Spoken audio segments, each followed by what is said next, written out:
এখন আমি দেখাবো যে কিভাবে হোয়াটসঅ্যাপে ব্ল্যাক থিম ইউজ করতে হয়। তো এর জন্য আমি আপনাদের আগে দেখিয়ে দিচ্ছি ব্ল্যাক থিমটা আসলে কেমন হবে।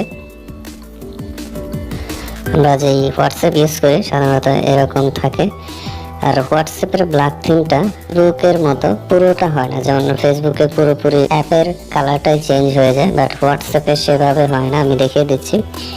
হোয়াটসঅ্যাপের ব্ল্যাক থিমটা মূলত এরকম হবে, আপনার চ্যাটের যে ব্যাকগ্রাউন্ড সেটা এইভাবে ব্ল্যাক হয়ে যাবে। আমি আরও একটা দেখিয়ে দিচ্ছি, আগে দেখিয়েছিলাম এটা ব্যাকগ্রাউন্ডটা সাদা ছিল। তো এইভাবে আপনি যদি চান যে আপনার হোয়াটসঅ্যাপের ব্যাকগ্রাউন্ডটা এভাবে নাইট মোড করতে চান, তাহলে দেখুন আমি আপনাদের দেখিয়ে দিচ্ছি কীভাবে করতে হয়। তো এই জন্য আপনাদের সেটিংসে যেতে হবে।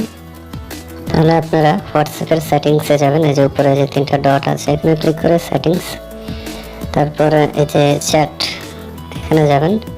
এখানে যাওয়ার পর দেখবেন ওয়ালপেপার একটা অপশন আছে, এখান থেকে ক্লিক করার পর এই যে দেখুন সলিড কালার নামে একটা অপশন আছে, এখানে ক্লিক করতে হবে।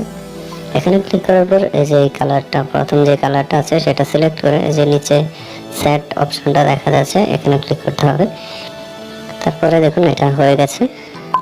এখন যদি আমি চ্যাটগুলো চেক করি, দেখুন এই সবগুলো ব্যাকগ্রাউন্ডটা ব্ল্যাক হয়ে গেছে।